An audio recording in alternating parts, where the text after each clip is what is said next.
The year was 1891, a year draped in fog, a year that carried with it silence, superstition, and whispers of things better left forgotten. In a quiet English village, hidden between narrow cobblestone lanes and the heavy stillness of damp woods, lived a girl named Eleanor Price. She was just 12 years old. Yet her name would come to haunt the village, passed down through whispers, recorded in fading ink, and remembered only through a single disturbing photograph. Eleanor was the girl who smiled before she vanished forever. Her family, the Prices, were known by everyone but understood by no one. On the surface, they were respectable. Her father a stern tradesman, her mother an austere woman who kept the house in strict order, and her younger brother, who rarely spoke above a whisper. But behind the high stone walls of their Victorian home, neighbors claimed there were arguments carried on in hushed tones, and locked doors that even the children were forbidden to open. They were described as a strange family, bound by silence, and followed by a shadow of grief stretching back generations. Inside their home, portraits of dead relatives stared from gilded frames. The Victorian tradition of post-mortem photography hung heavy on their walls. Infants posed to look alive, mothers seated stiffly with glassy stares, fathers whose hands were folded unnaturally still. These photographs were not uncommon in that era, yet within the Price household, they seemed to multiply, as though the family had collected not just memories, but ghosts. Among those images sat one that drew the most attention. Eleanor herself, staring into the lens with an expression that was neither joy nor sorrow, but something unsettlingly in between. Eleanor was not like other children. She wandered where others would not.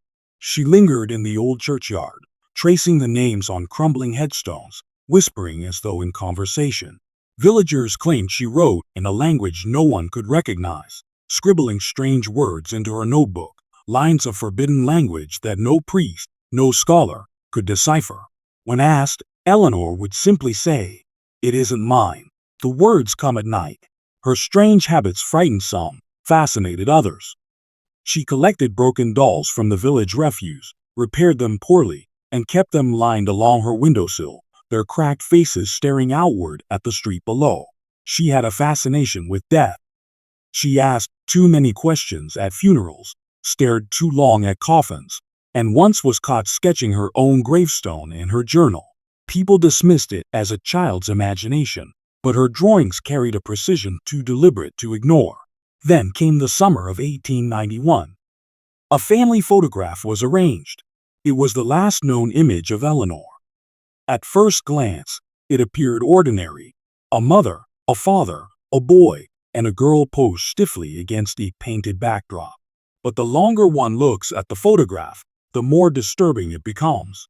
Eleanor's faint smile appears strained, as if forced. Her eyes seem too knowing, too old. And there is something else, just over her shoulder, a blur, a shape, a shadow that no one in the family recalled being there. Some swore it looked like a hand. Others said it was nothing more than the limitations of old photography. Yet Eleanor, staring into the lens, had whispered to her brother, "This will be the last photograph, the last smile, the last trace of her existence." One evening not long after, Eleanor left the family home. She carried nothing but her notebook, its pages filled with cryptic symbols and unsettling sketches.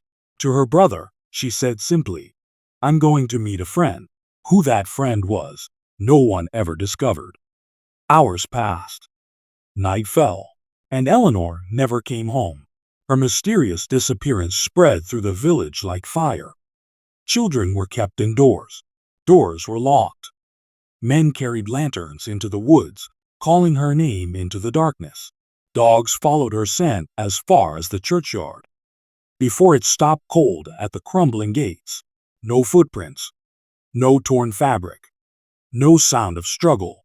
It was as though Eleanor Price had stepped out of her world and into another. The family, tight-lipped as ever, gave conflicting accounts.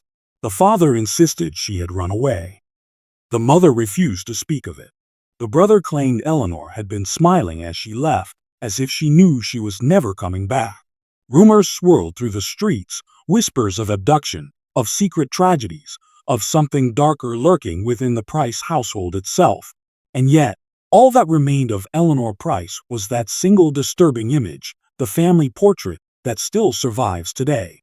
At first glance, it looks harmless, a simple relic of unsettling history. But stare long enough, and the eerie details emerge.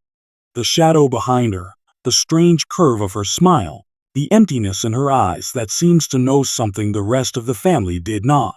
Her story, bound to that photograph, became one of the village's unsolved mysteries. A tale of vanished children whispered for decades, never resolved, never explained. Some say she was taken. Some believe she ran away. Others are convinced she stepped into something not of this world. But one truth remains unshaken.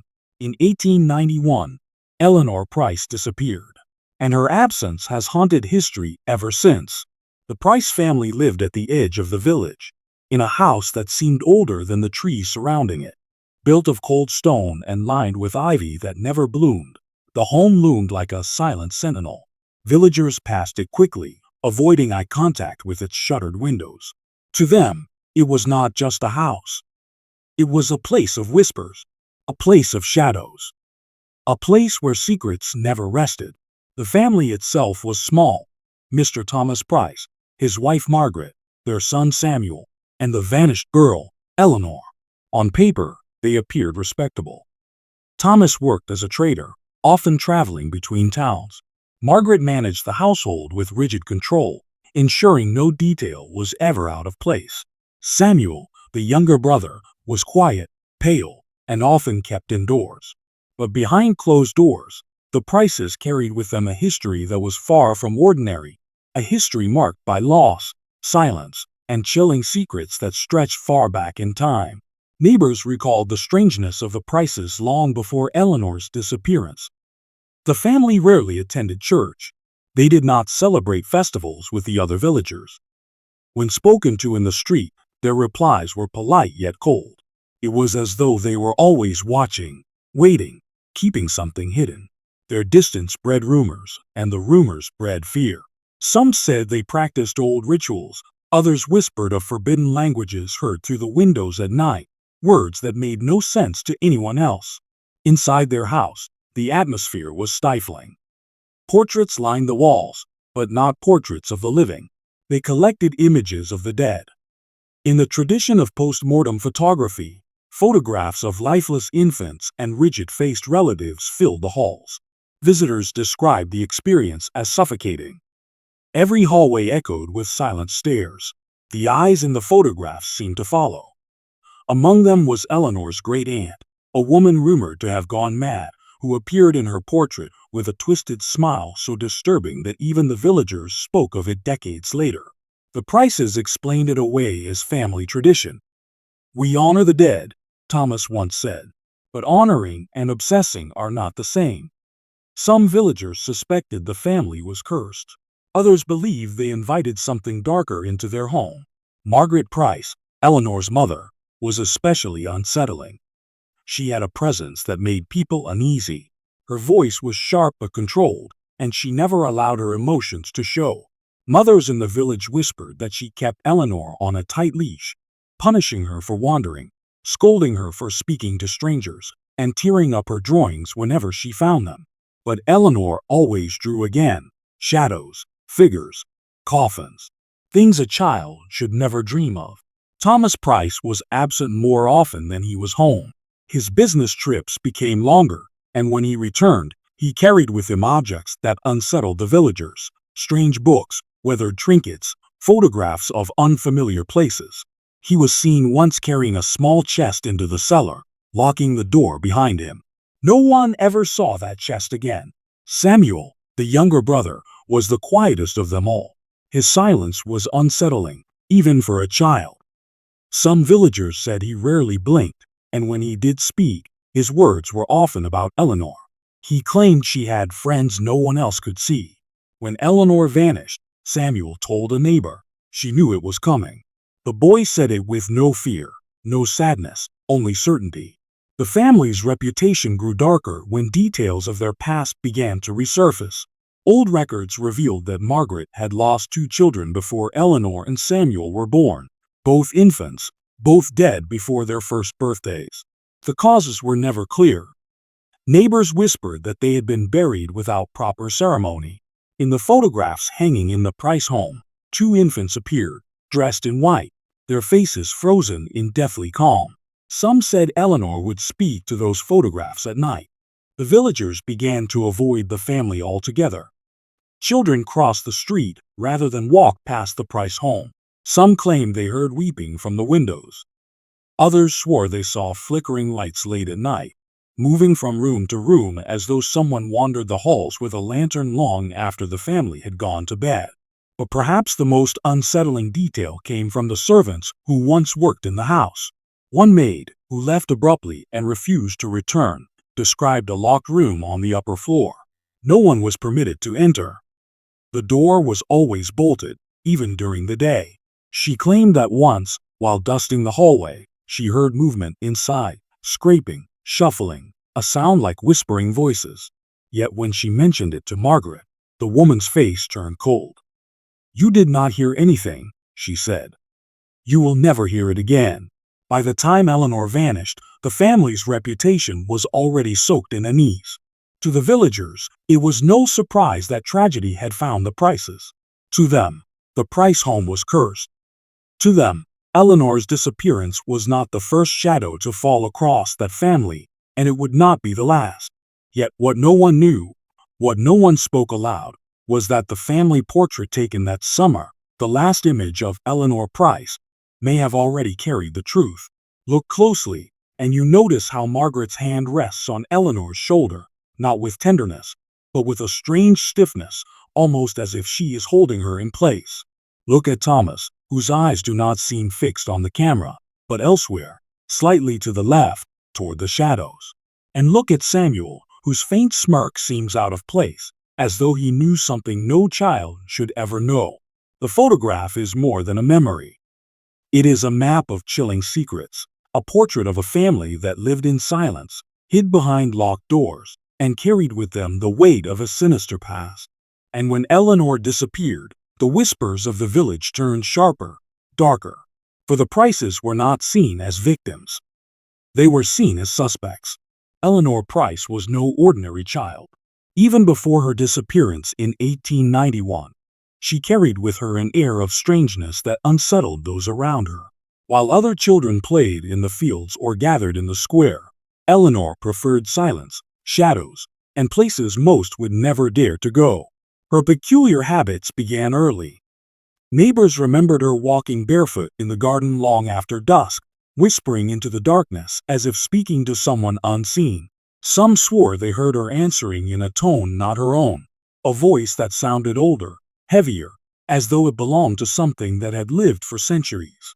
To her family, these behaviors were dismissed as imagination. But to the villagers, Eleanor's habits were signs of something unnatural, an omen. One of her most disturbing fascinations was with old photos. Eleanor would study them for hours, staring at the frozen faces of the dead. She lingered longest on the post-mortem photography that lined her family's walls. The stiff bodies of infants posed as if asleep, the hollow eyes of distant relatives propped upright in their final portraits. While other children shuddered at such images, Eleanor smiled. She would trace the outlines of their faces with her finger and whisper, "They're not gone. They're only waiting." Her drawings unsettled her family the most. Eleanor filled notebooks with sketches that no child should have imagined. Coffins lined in rows. Churches crumbling into ash. Strange figures with elongated faces, staring from the edges of the page. Among her drawings were symbols that no one could recognize, letters and words from what villagers called a forbidden language. The curves and lines bore no resemblance to English or Latin, yet they repeated across her journals, as if dictated to her. When asked where she learned them, Eleanor would simply reply, "They tell me." The "they" in her words was never explained. She often spoke as if she had friends no one else could see. Once, her brother Samuel confessed to a neighbor that Eleanor talked to the walls at night. She pressed her lips against the plaster and whispered secrets into the cracks. When asked what she was doing, Eleanor told him, "The walls remember more than people do." Her fascination with death grew stronger with age. Funerals were an event she never missed. She would stand among the mourners, her face strangely calm, watching the coffins lowered into the earth. Instead of crying, she smiled faintly, as if she knew something the others did not. Villagers whispered that she once slipped a small folded piece of paper into a coffin when no one was looking. Later, when the grave was inspected after rumors spread, the paper was gone. Eleanor's dolls were no comfort either. She collected the broken and discarded, piecing them together with clumsy stitches and mismatched limbs. She painted their faces pale, almost corpse-like, and gave them names of long-dead relatives she had never met. Lined along her windowsill, the dolls stared outward into the street, their cracked eyes gleaming in the lamplight. The villagers called them her parade of ghosts. Even her playtime carried a morbid edge. While children played hide and seek, Eleanor invented games no one else understood. She would bury objects in the dirt, ribbons, spoons, scraps of paper, and then insist that her brother dig them up days later, calling it a resurrection. Sometimes, she would lay herself on the ground with her arms crossed, eyes shut, and whisper, "Pretend I'm not here anymore." Perhaps the most disturbing of Eleanor's habits were her predictions. She spoke often of her own fate, as if it were already written. To a neighbor, she once said, "I will not grow old." To her brother, she whispered, "Don't worry. When I go, I won't be far." In her final weeks, her sketches grew darker, filled with images of doorways, paths leading into woods, and figures standing just beyond reach. One drawing showed her family's home, but with every window blacked out, except one, her own. Beneath it, she had written in her strange script, words no one could translate. Her final obsession was the family photograph taken in the summer of 1891. Eleanor insisted on being placed at the edge of the group, her face turned slightly toward the shadows. After the picture was taken, she stared at it for hours. "This is how I will be remembered," she said softly. Her mother tore the photo from her hands, but Eleanor only smiled. "You'll see," she whispered. "It will be the last." These habits unsettled the village, but within the Price home, they were dismissed or ignored. Perhaps her parents feared what acknowledgement might mean. Perhaps they had secrets of their own, secrets too dangerous to confront. But the truth was clear to anyone who looked closely. Eleanor Price was no ordinary child. Her life was threaded with chilling secrets, bound to shadows, and marked by a sense of inevitability. And when the day finally came that she vanished into the night, the villagers were not surprised. Some said it was fate. Others believed she had been taken by forces her habits had called forth. But all agreed on one thing. Eleanor Price had been preparing for her disappearance all along. Her peculiar habits were not random. They were warnings. They were messages. They were echoes of a truth too sinister to face. And when the search for her began, those habits became the first pieces of a puzzle that no one has ever solved. The photograph was taken in the summer of 1891. It was meant to be an ordinary portrait, but it would become the last known image of Eleanor Price and the most disturbing artifact of her family's sinister past. Victorian families often posed for long exposures in stiff silence, their faces frozen by the camera's cold lens. In the era of post-mortem photography, images carried more weight than simple memories. They were proof of life. They were evidence of death. They were a way to hold on to those who had already slipped into the grave. But the Price family portrait was neither a memory nor a farewell. It was something else, something caught between. At first glance, the photograph appears ordinary. Thomas Price standing tall, his stern eyes fixed on the camera. Margaret seated, her posture rigid. Young Samuel leaning beside her. And Eleanor, standing slightly apart, her head tilted, a faint smile crossing her lips. The backdrop is plain. The composition unremarkable. Yet when you stare longer, when your eyes refuse to look away, the eerie details begin to reveal themselves. Eleanor's expression is the first. Her smile is faint, but wrong. It is not the innocent grin of a child. It is a smile of knowledge, a smile that seems to say, "I already know what comes next." Her eyes are unsettlingly sharp, piercing through time, as though she is staring not at the photographer, but at us, the viewers more than a century later. Then, the hand. Look closely at Margaret's hand on Eleanor's shoulder. At first, it seems natural, a mother steadying her child. But the longer one studies it, the more unnatural it becomes. Her fingers are stiff, claw-like, pressing down with visible tension. It does not look like affection. It looks like restraint, as if Margaret is not holding Eleanor in place for the photograph, but holding her back, preventing her from moving, from leaving, from speaking. And then there is the shadow. To the left of Eleanor, just over her shoulder, there is a blurred shape that does not belong. Some say it is a trick of the light. Others claim it resembles the faint outline of a hand, elongated, skeletal, reaching toward her. Photographic experts, years later, debated whether it was damage to the plate or something more. But the villagers who saw it swore it was no accident. They believed the shadow was a mark, a sign of what was to come. Even Samuel, the younger brother, appears wrong in the image. While the rest of the family holds stiff, neutral expressions, Samuel's lips curve into the faintest smirk. His eyes do not meet the camera. Instead, they glance sideways, toward Eleanor. His look is not of innocence. It is knowing, as if he, too, carried a secret too heavy for a child. The photograph itself did not survive unchanged. Over the years, as it passed through different hands, it began to degrade in strange ways. Faces faded, yet Eleanor's smile remained sharp, untouched by time. The backdrop darkened unnaturally, as though shadows deepened of their own accord. At one point, the photograph was nearly discarded, until someone noticed new marks scratched into the surface. Words, letters, symbols eerily similar to those Eleanor had drawn in her notebooks. No one could explain how they appeared. No one could read what they meant.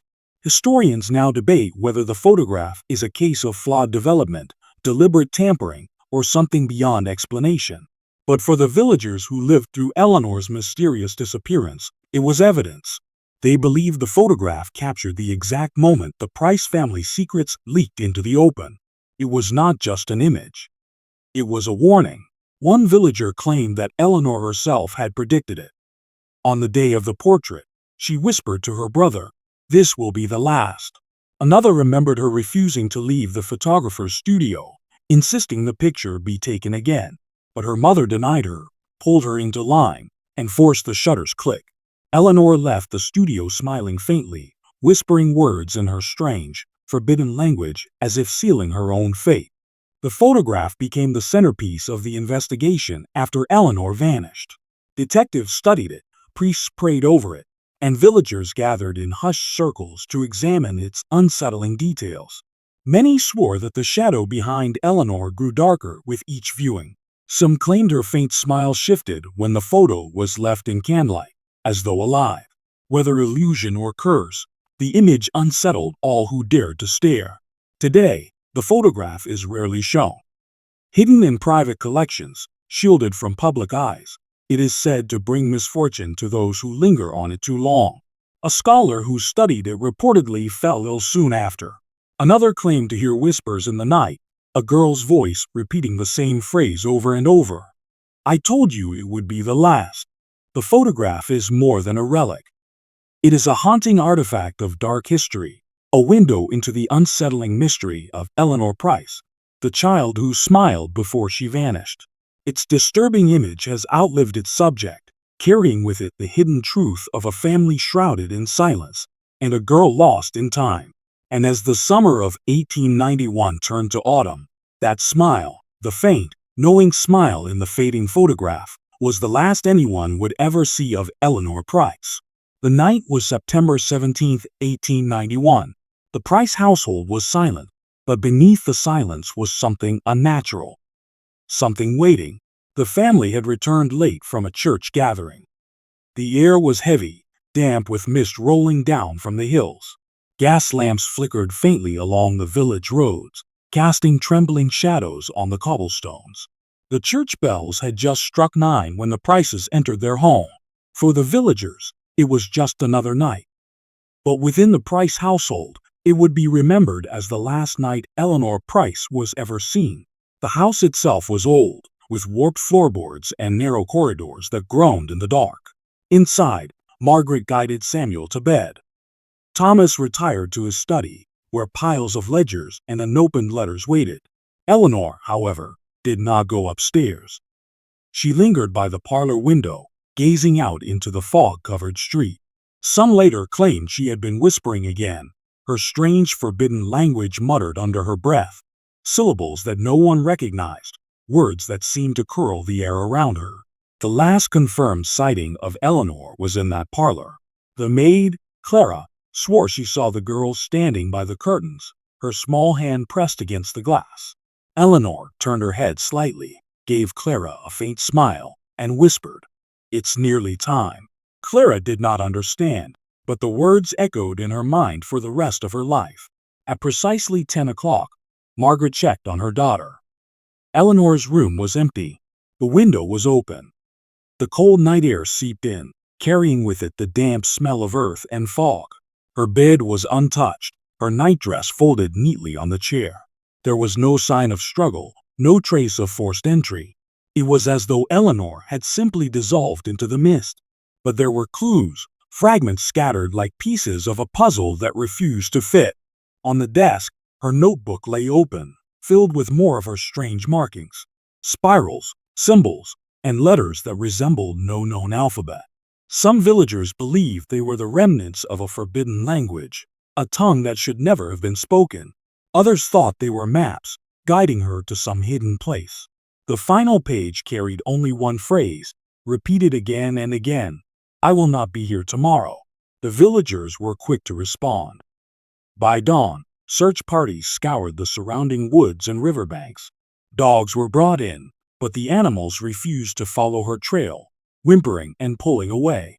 The local constable organized lantern-led searches that lasted for days, but no footprints, no scraps of clothing, no sign of Eleanor was ever found. It was as though she had walked into the mist and never returned. Rumors spread like wildfire. Some whispered that Eleanor had been taken by strangers, abducted under cover of darkness. Others claimed she had wandered into the forest and fallen victim to wild animals.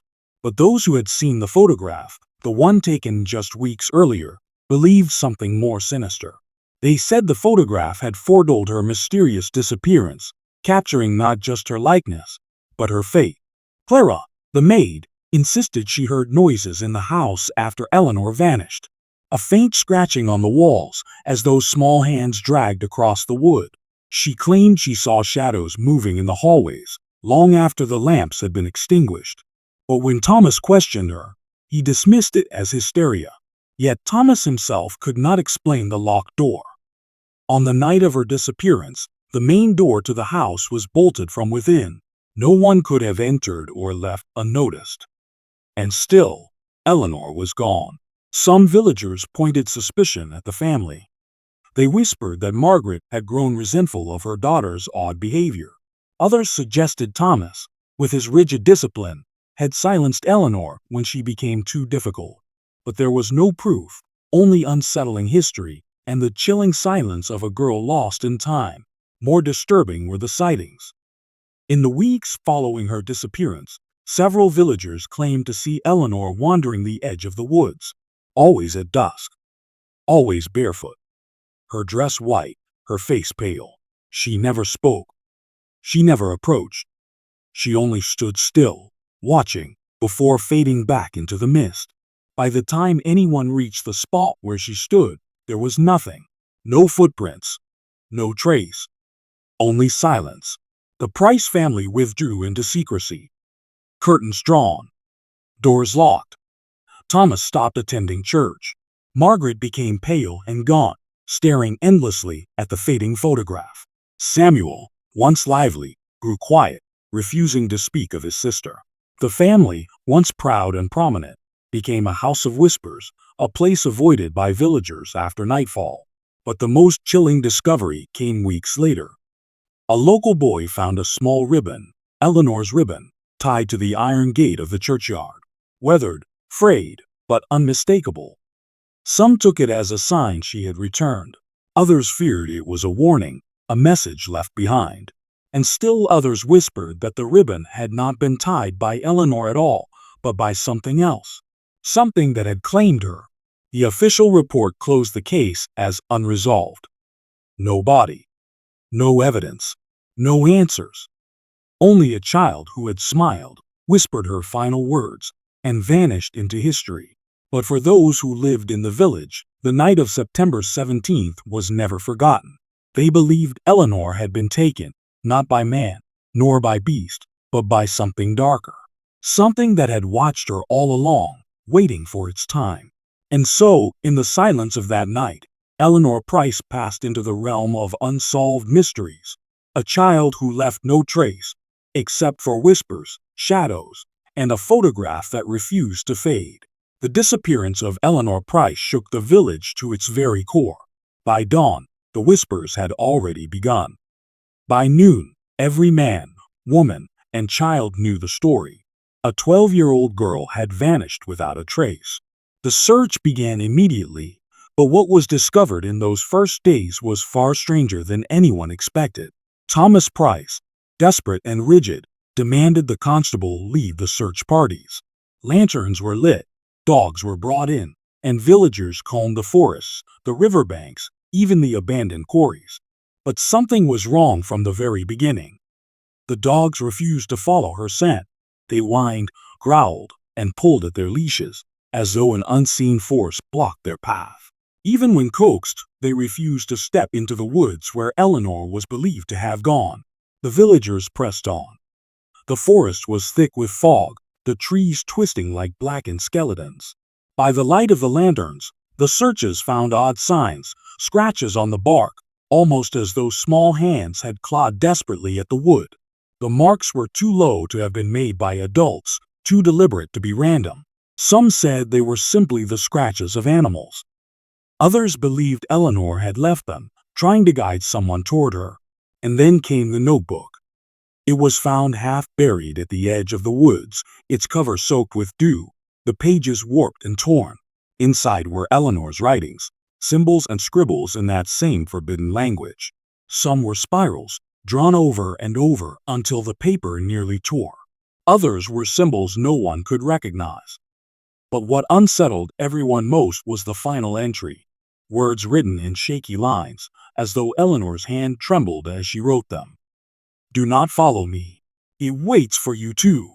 The constable dismissed it as childish nonsense, but Clara, the maid, insisted the message was real. She told anyone who would listen that Eleanor often spoke of a friend who lived in the dark, a friend only she could see. Now, the words on the page seemed like a warning, not just a farewell. The villagers searched the river next. Poles were dragged along the bottom, nets cast wide. No body was found, but there was something else. Tangled among the reeds was a strip of fabric, white, delicate, frayed at the edges. It matched the hem of Eleanor's dress. But the piece was cut clean, not torn, as though someone had taken scissors to it. Who would cut a child's dress, and why? Other strange discoveries followed. A ribbon tied neatly to the branches of a tree. It's not too precise for the wind to have placed it there. Small piles of stones, arranged in circles along the forest floor. And in one hollow tree trunk, villagers claimed they found a drawing, scratched into the wood by a sharp object. The crude image of a girl standing beside a tall, faceless figure. Each clue deepened the mystery, twisting it into something darker. Some began to whisper that Eleanor's disappearance was not a mere accident. They spoke of haunted places and hidden truths, of the Price family's sinister past, and the possibility that Eleanor had been claimed by something not of this world. But suspicion also turned inward. The villagers looked at Thomas with wary eyes. His cold demeanor, his insistence on secrecy. Was he hiding something?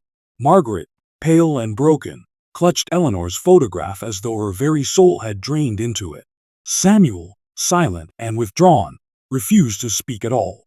To many, the Price family seemed less like grieving victims and more like guardians of a secret no one dared to name. Meanwhile, the search parties pressed on. For weeks they combed the hills and fields, but the clues only grew more disjointed, more impossible. A second ribbon discovered on a church pew. a child's footprint in the mud that led nowhere. And once, a farmer swore he saw Eleanor herself standing in his field at dawn. He ran toward her, calling her name. But as he reached the spot, there was nothing, only a patch of grass, wet with dew, where no footprints remained. The case quickly became a forgotten event, whispered about but never solved. The official report filed Eleanor's disappearance as unresolved. Yet for the villagers, it was anything but closed. The clues, ribbons, notebooks, drawings were burned into their minds, artifacts of a story that made no sense. And every night, when the fog rolled in, they swore they heard faint laughter in the fields, the echo of a child's voice carried by the wind. Thomas demanded the clues be collected and stored. The notebook locked in his study, the ribbons hidden in a drawer, the photograph turned face down. He wanted silence, control, but silence only deepened the unease. Because in that silence, questions grew louder. Why did Eleanor's words speak of something waiting? Who, or what, was the faceless figure in her drawing? And why did the search, no matter how thorough, only uncover fragments that led deeper into fear? The search for Eleanor Price revealed no answers. Only strange clues that unsettled an entire village, and a sense that whatever had taken her was still watching them all. In the weeks after Eleanor Price's disappearance, the village itself seemed to change. The cobblestone streets grew quieter at night. Curtains closed earlier. Doors were bolted before the lamps went out. What had once been a quiet, pious community was now consumed by suspicion, fear, and whispers carried from doorstep to doorstep. The first rumors were simple, almost predictable. Some claimed Eleanor had run away, that she had grown weary of her family's stern discipline and vanished into the world beyond. But the villagers knew better. Eleanor was only 12, and she had nowhere to go. No money. No allies. No one had seen her on the roads that led out of town. And yet, her absence was undeniable. Others pointed to the family themselves. The Price name, once respected, was now shrouded in unease. Thomas Price, stern and unyielding, was accused of cruelty. Some whispered that his punishments had gone too far, that in his rage he had silenced his daughter. Others claimed Margaret's fragile demeanor concealed something darker, that perhaps a mother, overwhelmed by Eleanor's strange habits, had done the unthinkable. No evidence existed, but in a village ruled by gossip, evidence mattered less than fear. Then came the shadowed stories. Clara, the maid, spoke to a neighbor one night in tears. She swore she had heard Thomas and Margaret arguing in the days before Eleanor vanished. The words she overheard were chilling. Margaret had cried. "You promised it would not take her. You swore she was safe." What did those words mean? Who, or what, was it? Clara claimed she had never forgotten the tone of Margaret's voice. Not anger, but terror. The gossip spread further, gaining new details with every retelling. Some villagers said the Prices had ties to forbidden languages and secret societies. Others whispered of a pact, made generations ago, binding the family to a shadow that claimed a child from each generation. Eleanor's odd scribbles, her whispers in unknown tongues, were seen as evidence that she had been chosen, that she had been marked long before she disappeared. But not all suspicion rested on the family. The village had its outcasts, its peculiar figures who became easy targets. Old Mr. Halden, the gravedigger, was accused of knowing too much about the haunted places Eleanor visited. He lived among the dead, after all. Some said he lured her into the churchyard and kept her there. But searches of his home revealed nothing except damp walls and rusted tools. Another name surfaced, the schoolmaster, Mr. Fitch. A quiet man with sharp eyes and a reputation for harsh discipline. Some parents whispered that Eleanor's strange drawings and her scribbled symbols were his influence, that he had introduced her to writings no child should ever see. Fitch denied it, but he became a figure avoided in the streets, his shadow growing darker with every rumor. And then there were the shadows no one dared to name aloud. Several villagers swore they had seen Eleanor after her disappearance, standing in the mist, watching from the tree line, never speaking, never moving closer. These accounts were whispered at night, in hushed tones over dim candlelight. Some believed Eleanor had become a ghost, tethered to the village by the unresolved, chilling secrets of her family.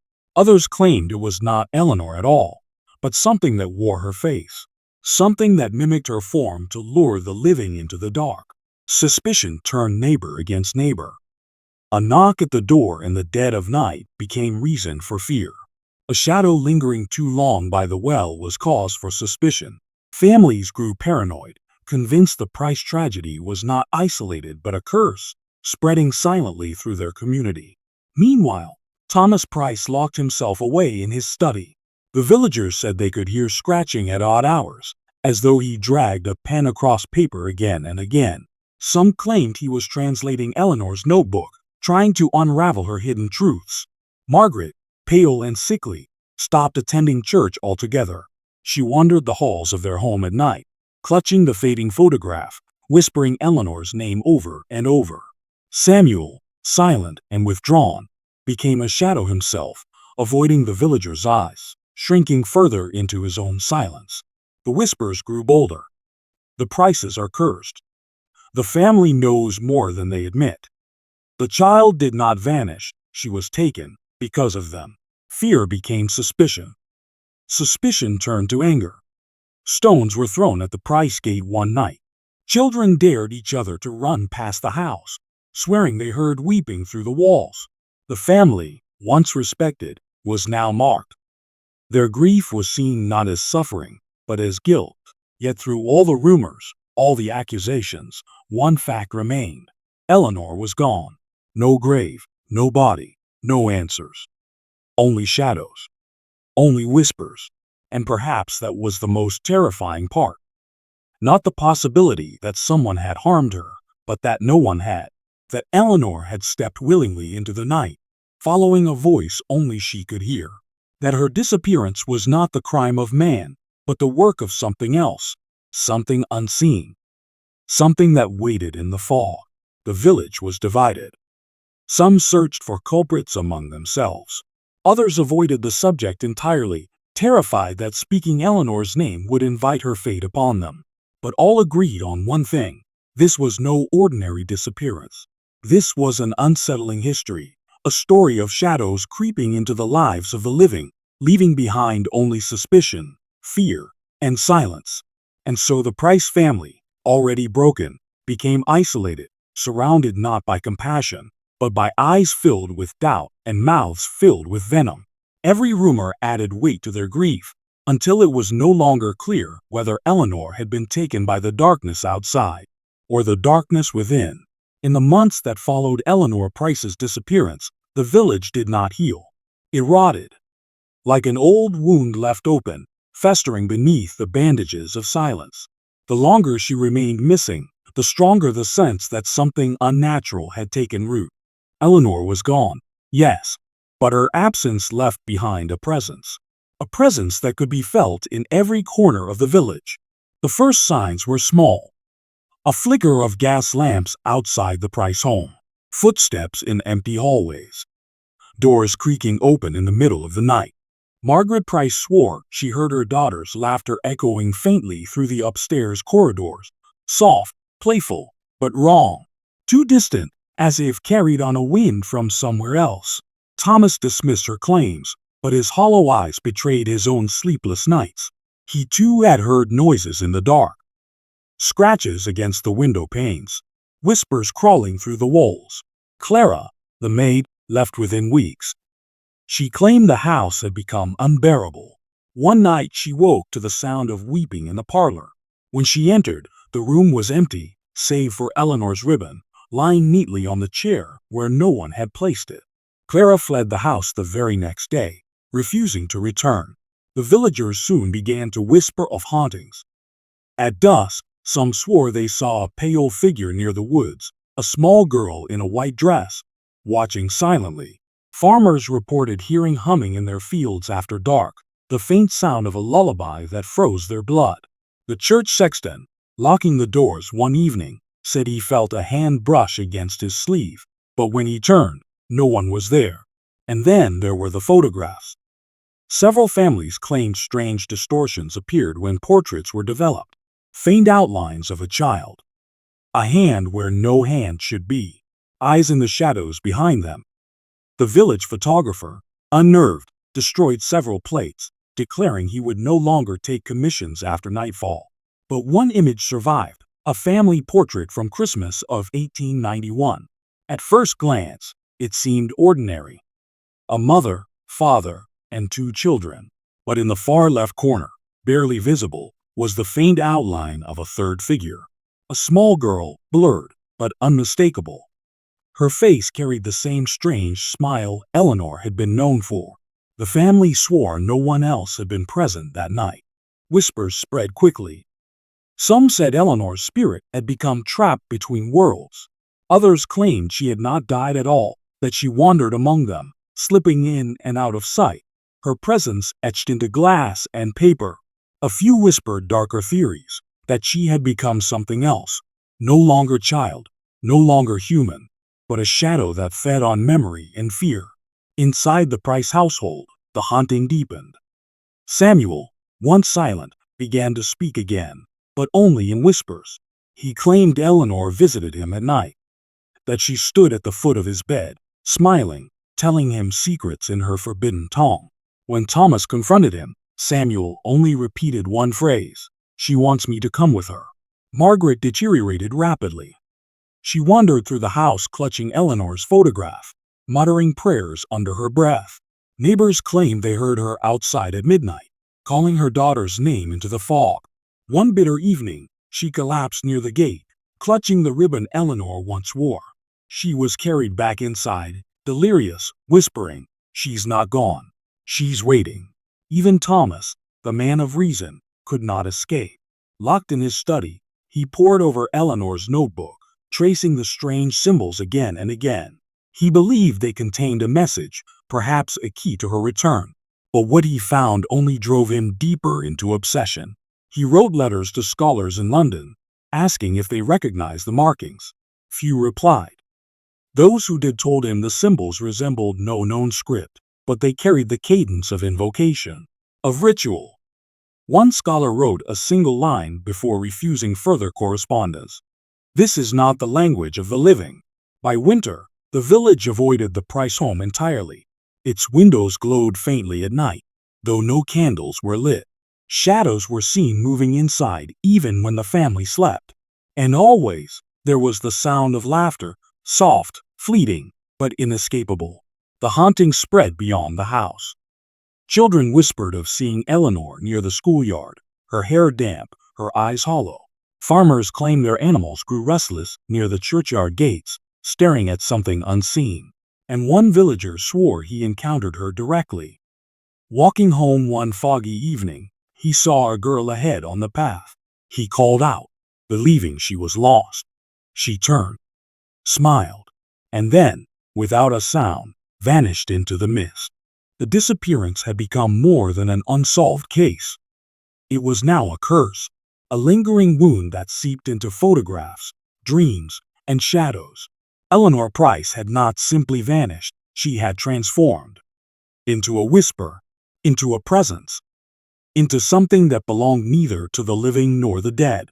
And yet the villagers wondered, was it Eleanor at all? Or had something else taken her place, wearing her face, speaking in her voice, leaving behind disturbing images and eerie details to remind them all that she was not gone, only changed? The aftermath of Eleanor's vanishing was no ending. It was the beginning of something darker, a haunting that would not rest, a shadow that grew with every whispered rumor, every hidden truth, every sleepless night in a village drowning in fear. Years passed, but the story of Eleanor Price never faded. Unlike other village tragedies, fires, plagues, or lost children, her case refused to settle into the silence of time. Instead, it clung like a shadow, whispering itself into each new generation. Eleanor's disappearance had become more than an event. It had become a haunting. By the late 1890s, villagers still crossed themselves when passing the Price home. The family was a ruin by then.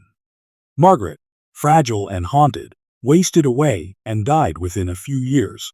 Some said she went to her grave clutching Eleanor's ribbon, still whispering her daughter's name. Thomas Price withdrew entirely from society, consumed by his study of Eleanor's notebook.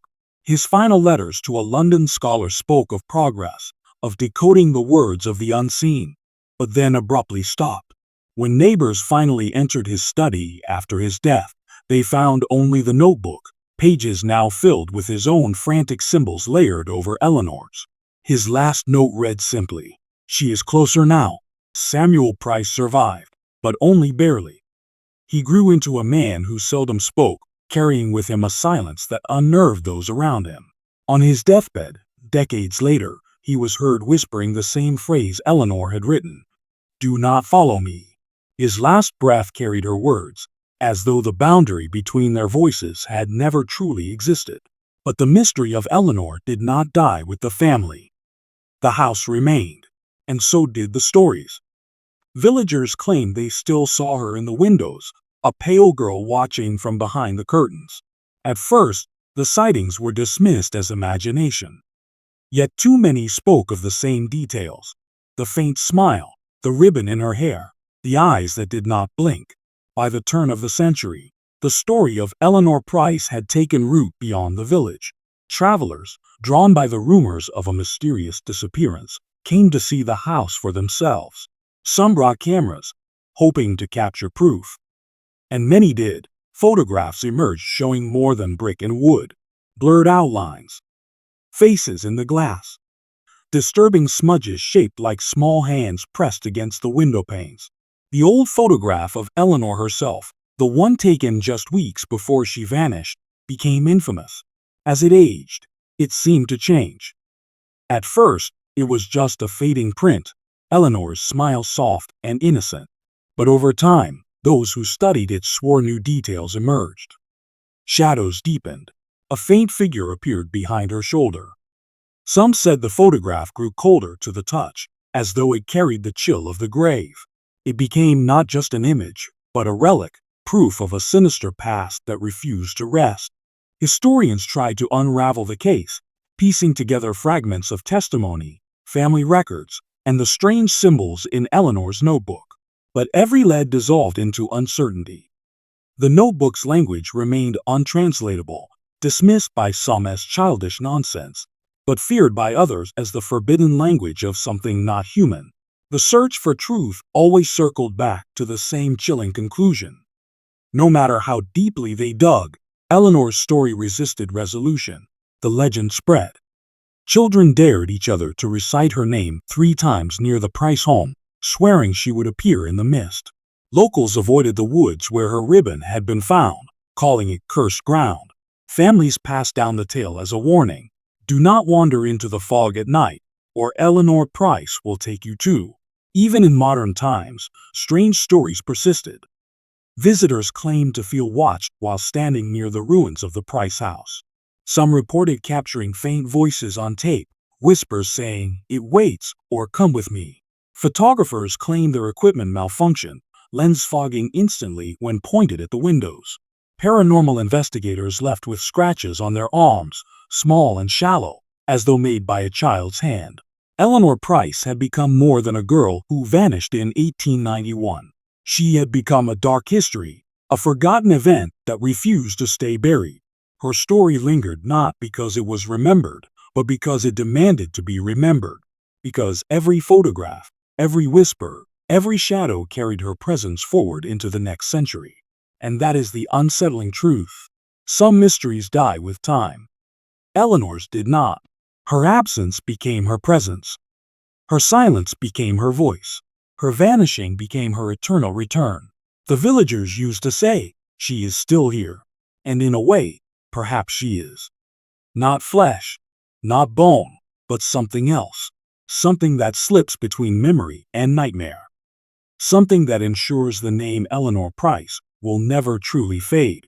A child vanished forever, but the mystery did not die. The year was 1891, and yet, here we are, more than a century later, still speaking her name, Eleanor Price. A girl who smiled in an old photograph and then vanished into the dark. What should have been a tragedy confined to one family has instead become something larger, an echo that refuses to die. Hers is a story of absence that feels like presence, a mystery that lingers like fog over a forgotten grave. As the decades passed, history carried on. Wars were fought, empires rose and fell, generations came and went. Yet in the quiet corners of England, the tale of Eleanor Price lived on. Whispers in taverns, stories told to children at bedtime, a local myth, yes, but one rooted in a real girl, a real family, and a real disappearance that no one could ever explain. This is what sets her apart from other legends. Eleanor was not born from fantasy. She was born from fact. And that truth makes her ghost impossible to ignore. Look closely at the photograph of Eleanor, the one taken only weeks before her vanishing. At first glance, it's simply a girl in a dress, standing stiffly, eyes too large for her young face. But stare long enough, and something unsettles. The way her lips curl, almost mocking. The faint blur by her shoulder, like a shadow leaning closer. The longer you look, the harder it is to shake the feeling that this photograph is not just a record of her, but a doorway to what took her. The old Price home has long since fallen into ruin, but even in its decay, it breathes with her absence. Travelers describe the same sensations: a sudden coldness, the weight of being watched, the sound of small feet running across the broken floorboards. Some leave with nothing but goosebumps.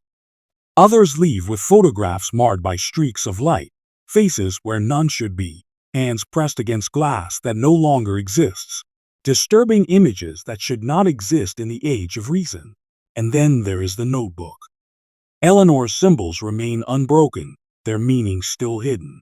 Linguists dismiss them as childish scrawls. Occultists saw them as a forbidden language, a script not meant for human eyes. No one has ever translated them.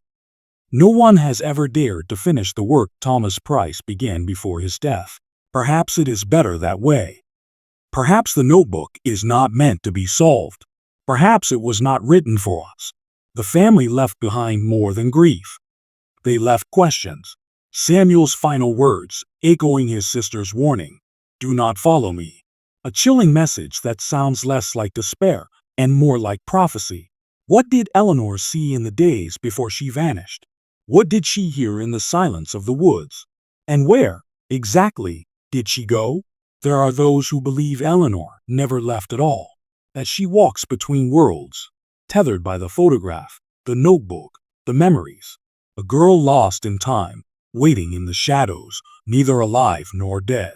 A presence. An unfinished sentence. A story that cannot end. Others whisper darker theories.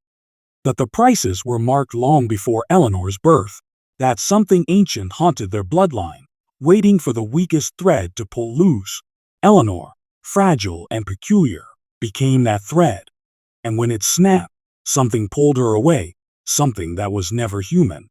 And so the question remains, suspended in history like a lantern that never burns out. Did Eleanor Price vanish forever, or did she simply change form, from flesh into legend, from child into shadow?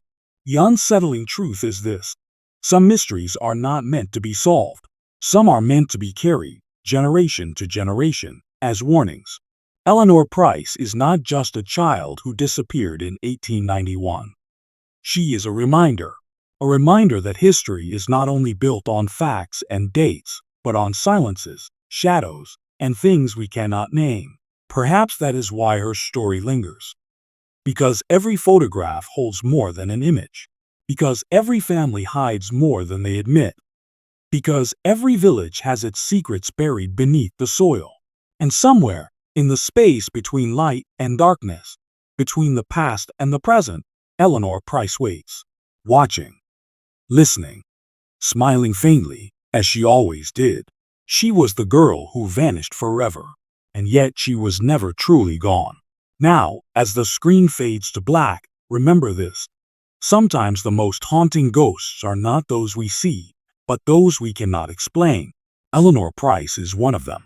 This concludes her story, but the shadows remain.